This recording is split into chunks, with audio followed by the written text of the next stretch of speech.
I would like to call the students. Please have the please come and arrange the table for judge.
I would like to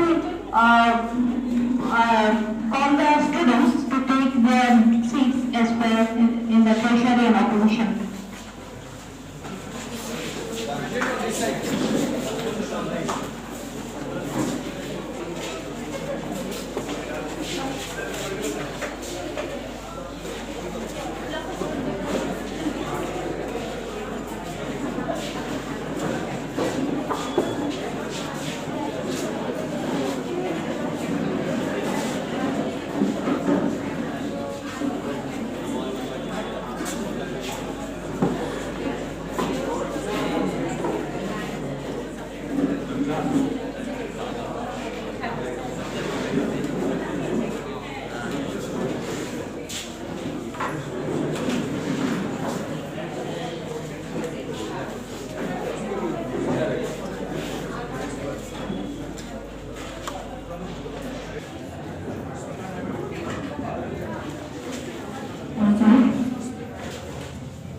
Debate competition organized by Department of Political Science on the occasion of 74th Constitutional Day. And I will introduce today's proposition for the debate is removal of Article 370, the move towards greater equality. 5 speakers will speak for the motions from the bench, and there are 6 speakers. Participants, please listen to the guidelines. Anything you speak should be addressed to the speaker. There should not be any interaction while other speaker is speaking. Each participant will get 4 minutes time, where after 3 minutes you will get a warning short call, and after that, in remaining 1 minute, you have to sum up your conclusion. And then, member of the treasury bench will open the debate, and time will be same, that is 3 plus 1. Which will be followed by the member of the opposition bench, and time will be the same.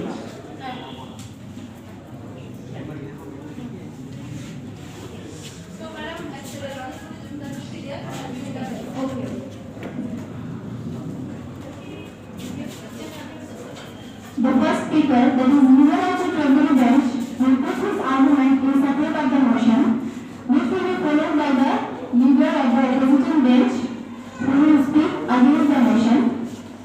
Participants are requested to speak slowly and clearly. At the end of all speakers of both the benches, treasury bench and opposition bench, have presented their views, then there will be a 1 minute time for rebuttal, where each participant will be given 1 minute time where you can put your views. And after finishing of all rebuttal time, the leaders of the voter team will be given 2 minutes time to summarize their view.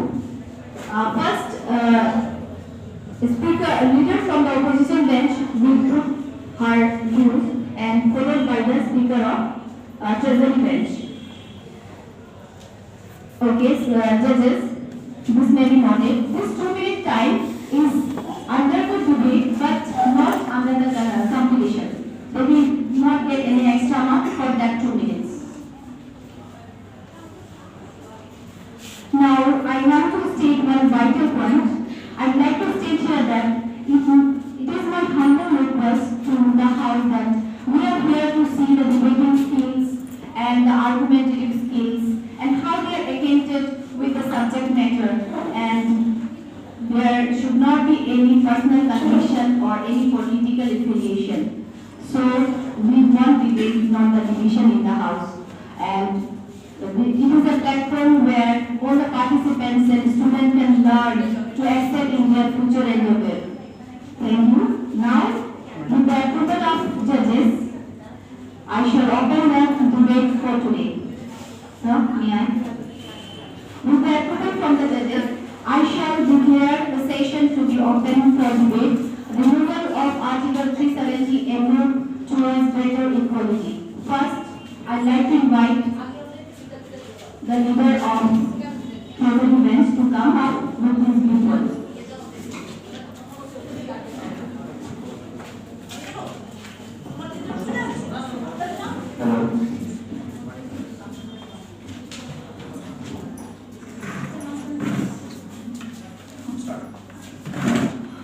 Kashmir हो या गुवाहाटी, अपना देश अपना माटी. Respected Speaker, Madam, I am Aditya Dev, and today I get the privilege to lead the Treasury at a very crucial stage in the history of our Republic, and where the topic is yet another crucial one. Removal of Article 370 is indeed a greater step towards promoting greater equality. When our republic came into existence, Kashmir and present-day Ladakh, they began, beg your pardon, they remained with the Union of India by a provision which was meant to be temporary, that is the Article 370. By the inception, the provision is meant to be temporary, but it continued for a longer period of time, and which created a lot of issues, a lot of problems for the proper integration of the country. In this country, in this one republic, where we are citizens of one country, the citizens of Kashmir had a separate citizenship. Before, even the head of the government of Jammu and Kashmir was called the Prime Minister, where a country should originally have only one Prime Minister, and it also in addition had a separate constitution, which I believe is a disgrace to the spirit of the unity and to the spirit of the constitution of the country. There were many acts, there were many provisions of the Constitution of India which did not apply to the state of Jammu and Kashmir, and the most prominent among them was the right to education. I mean, it's unbelievable that right to education was not a fundamental right in Kashmir till 5th of August 2019. There are a lot of tribal communities which reside in Jammu and Kashmir, and they did not get the benefits of the tribal acts. And thirdly, before its removal, a lot of civilians also died as a prey to the separatists, as a prey to the terrorists. But now, after the removal of Article 370, we can see massive drops in the law and order situation.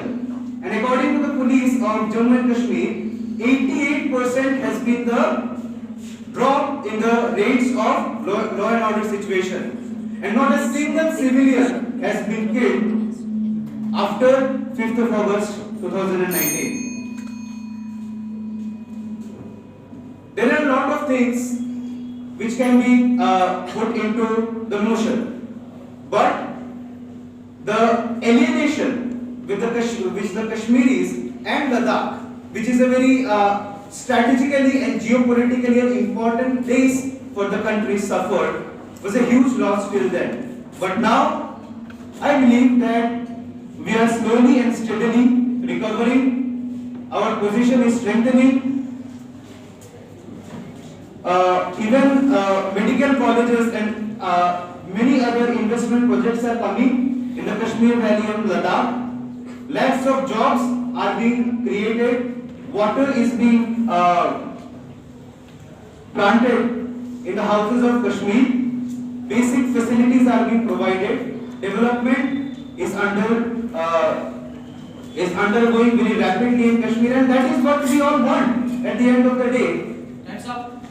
Okay, so I would like to end my proposition here. Thank you. Thank you, Aditya.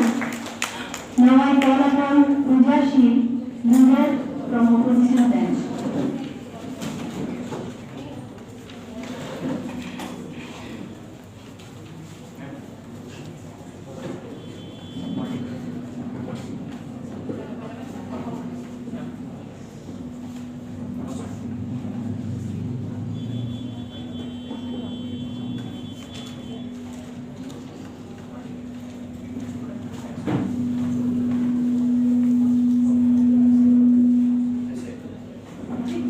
So after 3 minutes, I will say time not even. Foreigner present here. Today I am here to put up my argument against the motion of the topic, removal of Article 370, a move towards gender equality.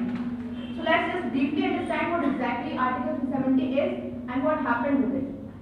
So when it was formulated, Article 370 was a medium of keeping Jammu and Kashmir integrated with India, which gave Kashmir a special status of having separate constitution and separate flag, separate from that of India. And there was another provision of Article 35A, which said that no one outside of Kashmir could buy land in Kashmir or avail scholarship or apply for government jobs. But with the revocation of Article 370 and Article 35A got disintegrated, the condition of Jammu and Kashmir has become worse than earlier.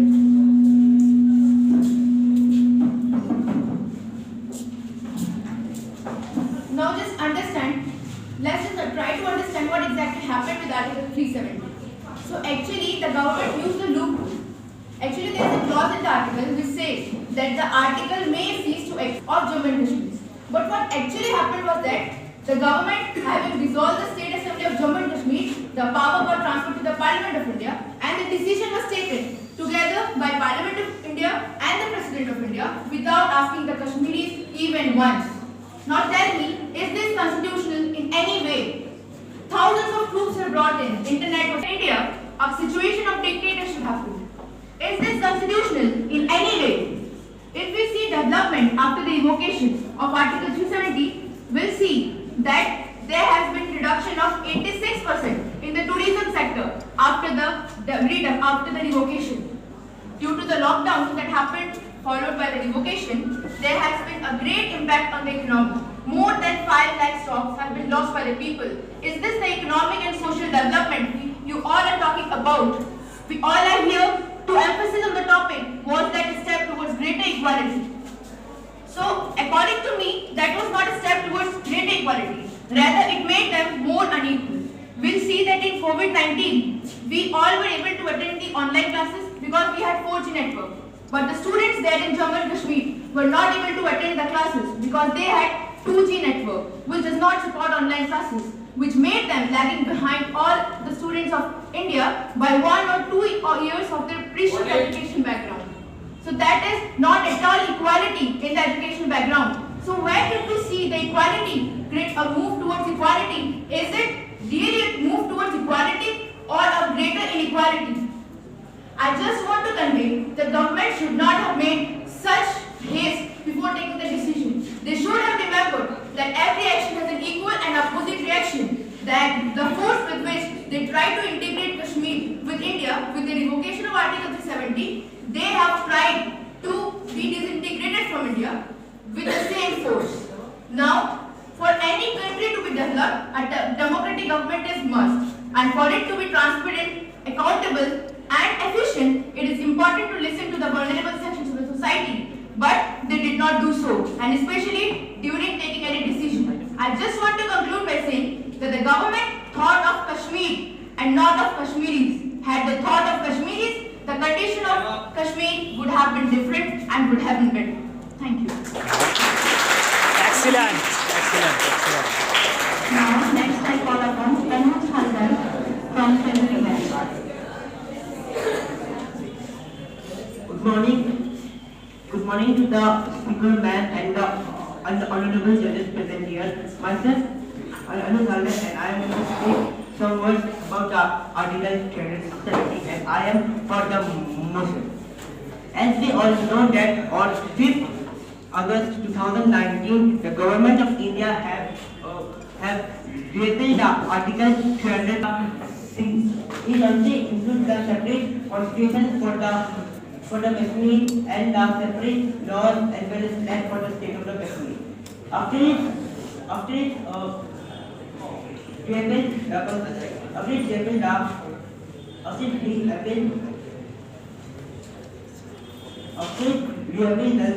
Union government launched several developmental projects to boost the economy of the region. My opponents also said that now industrialists and businessmen are coming there and all. But is it so? Because people are still afraid to go there because of being insecure. So it is not so. Thank you.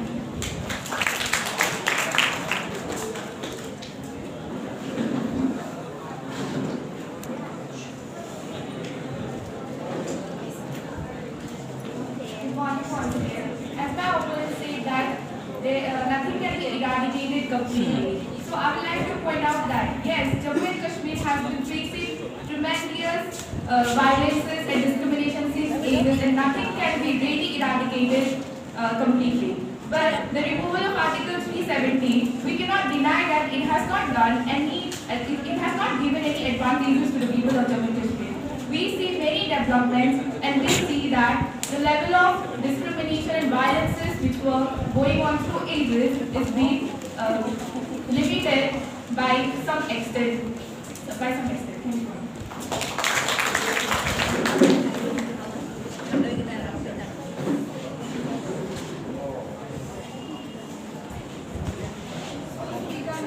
If we are talking about equality, we should focus on the people, the citizens. So, people are having grievances against the government of India.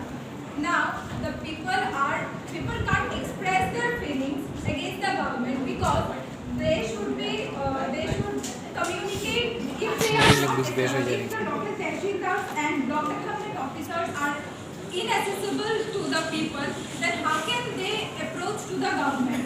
So this will not be possible for the citizens to communicate with the government properly. So if we are talking about equality, we should think about the people first, then object all the articles and all those. Thank you.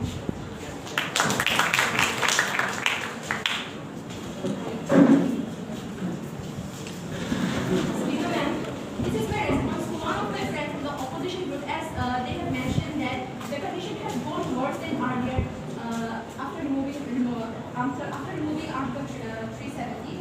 So how can we say that the condition has gone worse after removing Article 370? Although they might not ask the inhabitants of Jammu and Kashmir, but they surely did it for our rights, for the freedom, and for the benefits that they deserve. So how can we say that the condition has gone worse? That's what I would say. Thank you.